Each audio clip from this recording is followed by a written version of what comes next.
Hello everybody, welcome to Fruitful Trees. If you saw the video I did recently, I was at a place called Naga Farms and we were talking about lychee fruit. Naga Farms is a 30-acre farm, but 20 of those acres is lychees. Matter of fact, I've done several videos about lychees recently because depending when you're watching this video, but we are just about the end of May and the beginning of June, and it is lychee season. Tucked right in between all those other amazing winter fruits and spring fruits and amazing summer fruit harvest that comes in the summer, you have lychees. If you want to see any of those lychee videos, please look at my most recent videos, and I'm going to put a link below to the video I did at Naga Gardens where they have 20 acres of lychees. But like I said, it's a 30-acre farm, and with 30 acres and 20 on lychees, that means they have 10 acres of other fruits. Other amazing fruits. And I was there last year, and I'll put a link below to that video. It's actually my #1 video at this time, but I wanted to show you some of the other fruits they have and the cool nursery they have, besides the amazing amount of lychees which we looked at in the last video. So today we're going to be at Naga Gardens again, looking at the other 10 acres of fruit that they have besides lychees. This place is amazing. I'm going to put the link below to their website and how to contact them. And the great thing is this fruit is for sale. Remember, if you want lychees, they have lychees now for the next month, and they have several different varieties, amazing varieties of lychees, and they're not always in season like this year, some of them. So I definitely recommend you get some varieties of lychees. So even though mangoes aren't the best this year in some places, especially out west from the coast, they do have some mangoes for sale. Jackfruit. Wait till you see this video on the jackfruit that they have there. Blew my mind how many jackfruit. I don't think, now I've seen big trees with a lot of jackfruit, but I don't think I've ever seen as many jackfruit trees in one place as this Naga Gardens. It was absolutely amazing. And we spoke a little about ice cream, bean fruit, star apple, star fruit, and a bunch of other things. And we didn't cover everything, but we covered a good amount, and that's what today's video is. So here we go. Here. And this is, you can walk up to their warehouse here, and they have some fruit for sale. They have some sapodilla here, and some mangoes, jackfruit, bananas. So tell us, Ravi, what kind of jackfruit is this? I think the jackfruits we have are either NS1 or MY1, you know, so they're mostly crunchy type. So we don't have the soft, texture for the pods. So that's what I'm thinking. They're too. I don't know exactly for sure, but they resemble the NS1 jackfruits. We have about 90 jackfruit trees, and wow, we keep them about 15-20 feet, so they're trimmed. We'll go take a look later on to show you some jackfruits that are already on the tree. And since we were last here, you had Alex from Tropical Acres come and identify some of your mango trees. Exactly. We called Alex and he came by, and I remember you asked me, we had a lot of mango last year, so you were asking me, hey, what type of mangoes we have? And I couldn't answer all of them. So Alex, obviously, he's the expert on mangoes. So we called him, and he was able to identify, for the ones where he had the mangoes, it was easy for him to identify. The ones that didn't have the mangoes, it was a little difficult. But I would say about 85 to 90% of the mango trees he was able to identify. Great. So with that information, I was able to tag some of my mangoes. Unfortunately, mango season for us this year has not been that good. And you'll see that when you walk around on our farm. Sure. And besides labeling the trees, it's good to draw out a map that you have in your office in case the labels fall off. Yeah, it's a good idea. I haven't done that. It'd be good to know where each tree is, so that way if the label falls off, you can still know the location of it. Exactly. And now, when we walk in, you have a bunch of banana trees, and there's a bananas there, and there's a banana stalk right there. Yeah. Of all these bananas, are they different types or one type? They're all different type. I know 2 or 3 types. This one's a Mysore banana, which is my favorite. It's got a slightly lemony taste to it. They're not very big. We also have praying hands banana, which is not my favorite, but we use the praying hands banana stem for primarily banana stem. So we also have Nambwa bananas. I think we have some Cavendish bananas. We have some ice cream bananas. So bananas also have been struggling a little bit because I think part of it is the lack of rain. So bananas love a lot of water. So we're trying to irrigate it as much as we can. But it's nothing like having rainwater. So. Sure. Do you mulch your bananas? Do I put mulch on the banana trees? Not really. What we've done that in the past, but right now all we do is if we cut off a banana plant, we just mulch it with the stem itself, or leaves. Wow. You grow a lot of fruit here. So yeah, we do. Fruit do you eat what fruit do you personally eat the most of? Let's see. Mangoes would be one of my favorites, but obviously there's no mangoes.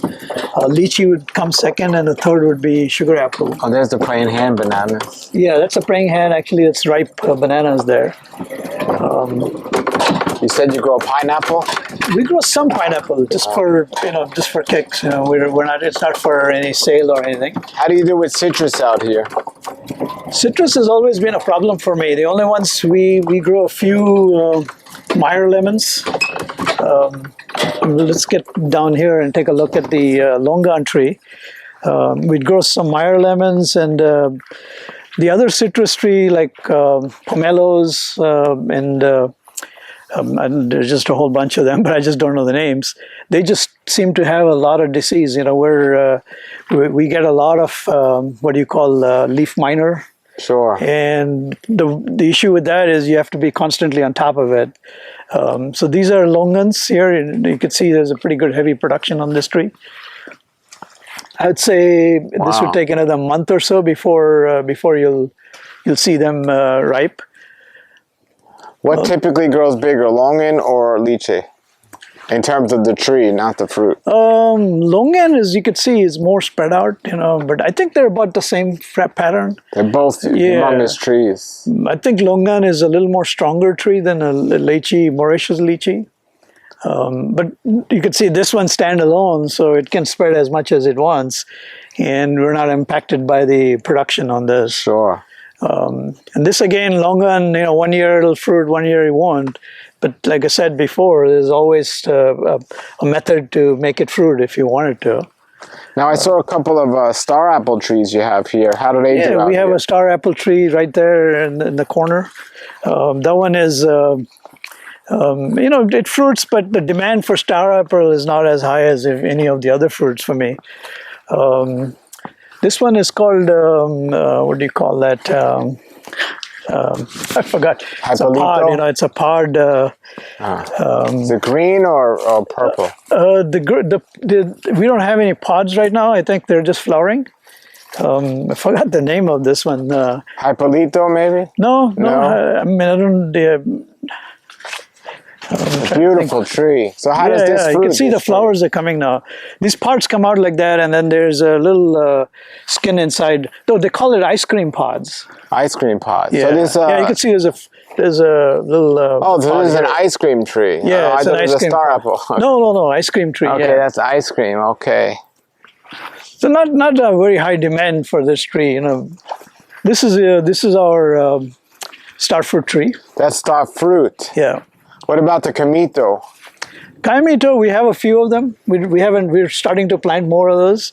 I think we only got fruits on one plant this year. That's a fruit that's high demand. There's very little production on that. So, and Sapodilla is where we're trying to focus more and more on because it's a fruit that's not impacted by disease. It's not impacted by, some squirrels eat it, but for the most part, you get enough production. And then the other good thing about sapodillas is the season starts in December, January, and goes all the way up to June. And what kind of varieties do you have of sapodilla? We grow Alano, we grow Merino, we grow Hasia. And I think, the butterscotch is something that people talk about. I'd love to get one. I haven't been able to get one yet. But Delano is probably one of the better ones from a taste wise. They're a little smaller than the other varieties. Yes. I have 2 butterscotch and 2 Alano. Oops, sorry. Yeah. That's all right. So are they fruiting for you? Yeah, actually they are. Yeah. And how many coconut trees do you have here? I'd say we probably have maybe 200-300 I'm guessing, What do you do with all your coconuts? What I've noticed lately is there's a high demand for coconuts lately. Yeah. Yeah, for water coconuts. Everybody who comes here wants to drink water, and coconut water. So we're noticing that big change right now. But the problem is, they're not. I mean, we don't have that much stock that we can, keep them. So sometimes we'll go to some friend's place and get some coconuts to have them here. We go to the front of the property. Wow, look at this jackfruit. This is a small tree with a lot of fruit. Yeah, it's got a lot of jackfruits on it. Yeah. Wow. So it's like a main attraction when people come here. What variety is that? Again, I'm thinking it's NS1, my one. That's a small tree with a lot of fruit. Yeah, a lot of fruit on it. In fact, I think they've already cut about 4 or 5 from here. Wow.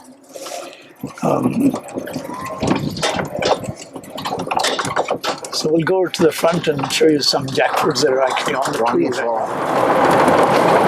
There's some jackfruit. Yeah, these are jackfruits. I've picked a lot, and then this is one. It's one of the better trees that get good heavy production. And what kind did you say that was? I'm still thinking it's NS1 or my one. Do any grow up top or they? Yeah, we see some on the top. Yeah, I mean this one I think either they've cut it or we didn't get any this year. So now we're getting into an older part of the farm. Yeah, these are the ones where we have about 90 plus jackfruit trees, all maintained at a certain height, been trimmed many, many times. Here and there you'll see 1 or 2 trees much higher. So do you sell jackfruit locally? We sell jackfruit locally.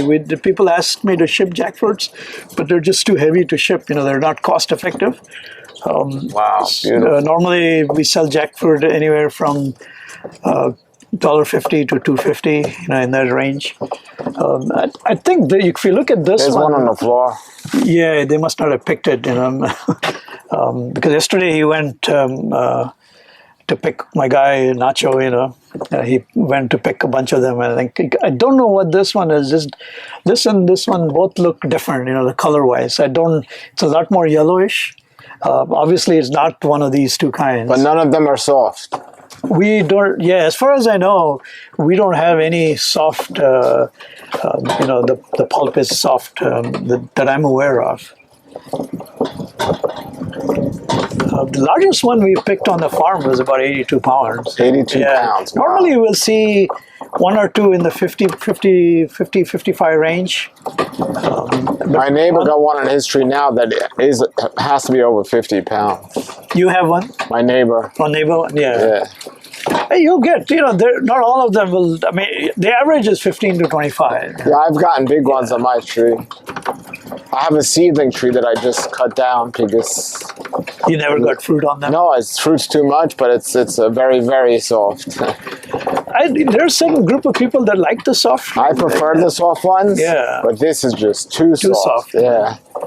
I prefer the soft ones, but it's super sweet. It's nice. These mango trees were all, they call them the elephant mango. Oh, these are elephant mangoes, wow. They fruit every year, but this year, again, we got very limited fruit. So Alex was able to come here and identify those? Yeah, he was able to identify a bunch of these here. I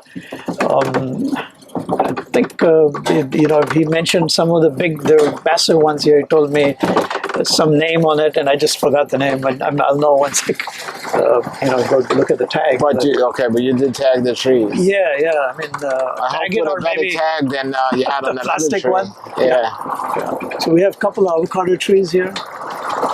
They fruited okay this year. My pomelo is falling apart. What kind of varieties of avocados? Good question. I think it's a Simmons. Okay. People don't understand how hard it is when you have a big farm to keep track of everything. It's not as easy Especially as when you have multiple fruits that you grow. Yeah. I do, it's kind of a good thing for me when I show people because of that, it reinforces the names in my mind. Look at these jackfruits, they're amazing. Yeah, these are. Wow. So here you'll see some sweetheart plants, sweetheart lychee. The whole row here is all sweetheart. And then you'll see fruits on them. Not a heavy production, but you'll see a bunch. So these are all my sugar apple trees. Wow. So these were all planted, they were bought from Pine Island, the seedlings. And you'll see 1 or 2 fruits on each one of those, but I like to see at least 10 to 20 fruits on each plant. And it's got a heavy flowering, it just doesn't get pollinated. So this is your experiment over here? This is my experiment, and I've also put it on a raised bed a little bit because sugar apple doesn't like too much water and doesn't like any really good soil either. So we use native soil basically to grow them. And they seem to be doing good. It's just that we just aren't getting the fruits that we want. Very nice. So are they just all seedlings? They're all seedlings, yeah. I'm not sure you could find too many sugar apple people selling grafted sugar apple trees. What about other anonas? Custard apples or? We have some custard apple, we have some ademoyas, but not a lot, just a few. But they also have the same problem with pollination. And work, they got to take work. What about white sapote? You grow that at all? No, I don't grow white sapote. That's wonderful. And I'd easy like to grow. get one, Yeah, I have 5. And all of them fruit well? The ones that are bigger fruit, the baby ones are too small, but they do wonderful. Okay. Yeah, and then I got a Rollinia tree. So it has some flowers, but it hasn't fruited yet. That's something new one that it's not new. It's an Ona. It's an old one. It's really well known. It's called a snot fruit. Oh, snot fruit. Yeah. Okay. And then, of course, I got my soursop. Yeah, soursop is another fruit that doesn't do very well here for me on my property. I think partly is because of the wintertime. It's very cold, and I've lost about 50% of all the soursop trees I planted. Wow. Because of the cold weather. I think anytime temperatures go below 40, it loses all its leaves. And then sometimes it impacts the whole tree itself, So I'm not planting any new ones, I'm not getting any fruits either. So if I got fruits on them, then maybe we could plant more. And then these are all some mangoes we have, I see these have grown since you got them. Yeah, they were tiny. I don't know how is your Bombay mango doing? It's in a pot, it's growing. Okay, it's still I know you were interested in Bombay last time. It's still growing. I don't have room for everything, but this is Super Alfonso. My tree is in the ground and looking great, and it's a wonderful mango. I heard Super Alfonso does fairly good excellent. in our area. They're even thinking of making it a commercial variety. It's not like, it doesn't taste anything like an Alfonso, right? I mean, it's something different, they tell me. I think it's different. No, it's not. Doesn't take, the name is very misleading because it doesn't taste like Alfonso. They just did it because Alfonso's like the king of the Indian mangoes. Well, this was like the king of the new variety. I see. So, but it's a wonderful, everybody look, I'm telling you, come on. You're not going to get, there's very few nurseries that have Super Alfonso this size. Really? I'm putting the link below. High demand plant? Yeah, so he's going to double the price. No, I'm just kidding. Yeah, but come on out and get that. If I was looking for a Super Alfonso, that's the one I would get. So your recommendation among the mango plants, Super Alfonso is a highly recommended plant? Top 10 a mango. Really? Okay. And from when you consider disease resistance and growth, maybe top 5. And those are the main factors for a disease resistant and growth and production and the taste, right? Yeah, very productive, taste amazing. That'd be up there. That's up there. That's a great mango. And Yeah, what do you got? I'll take your advice on that. Yeah, definitely get that in the ground. Orange sherbet, that's excellent. This is a Bombay, by the way. Look at that Bombay. Yeah, mine's about that tall. They grow fast. Orange sherbet is a good mango. We don't have any this year, no fruits this year. Oh, my tree's loaded. Let's see what else. I think some of them are Malika or... Malika. Yeah. Super Alfonso. I got 2 of them, yeah. Yeah, So I just need to make sure I planted these somewhere in them. So yeah, definitely you want to plant them. so these are Mauritius lychee. Oh, here's Mauritius. Yeah, so they took a hit during the heat. I think we kept them out and they didn't get the water, and so they've kind of got a little bit of leaf damage.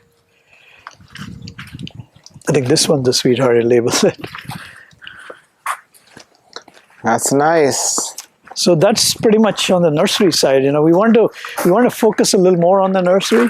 You know, try to get more fruit trees because since we grow fruits, it probably makes more sense to grow fruit trees here, or at least propagate fruit trees.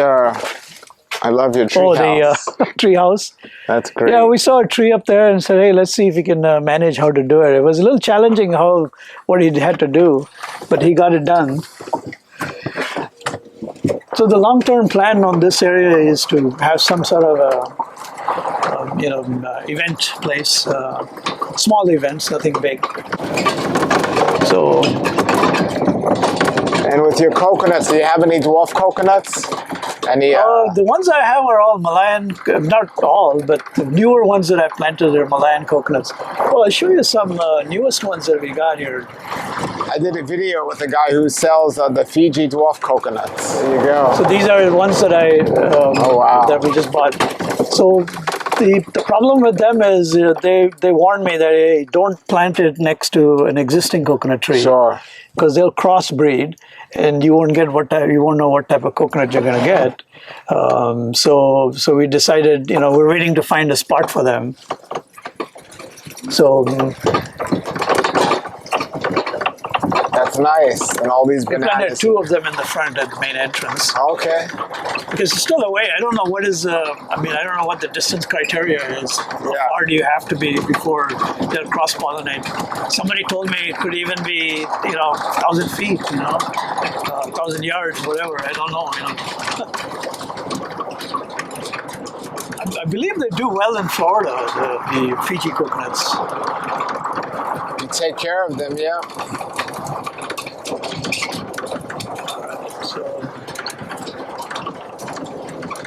So we're in lychee season right now for the next 3 weeks. And so many. Wow. So we have some macadamia nuts here. How do they do? The plant looks good. It flowered heavily this year.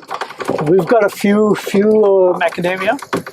Not a lot. And the squirrels jumping out. Squirrels, they can go through the shells because the shell is pretty hard, but squirrels, I think they're immune to anything. So this is one of my mame tree, and it struggles. And you can see it's been growing, and then during wintertime it takes a hit. Well, there's no sun here. Yeah, and there's a breadfruit tree at the back. Oh, wow. And how's that struggles, doing? That struggles during winter, loses all its leaves. Yeah. And then we have a cacao plant here at the back. And basically it flowered last year, but again, it needs the sun, but our weather is too harsh for that one. This is very popular, it's become very popular because people are coming just to buy. Yeah, this is really cool. They have their own sugarcane machine now. This is new to the farm. What's your goal? Do you want to sell sugarcane?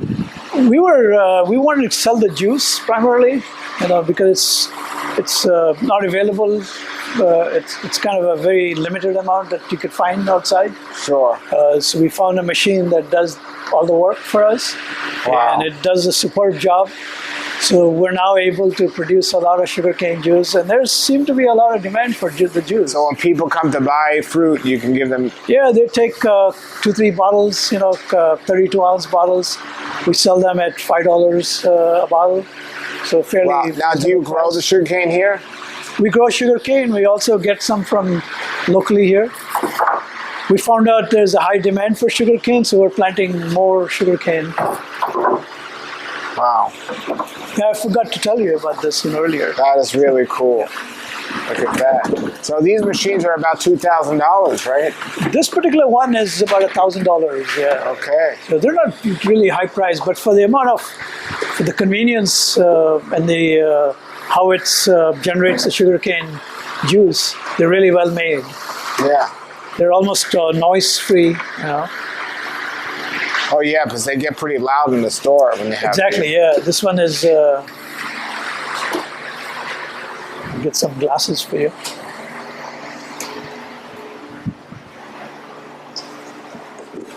All right, you just put it right in. The machine's pretty quiet. And look at the juice coming right out, and they strain it, so that's good.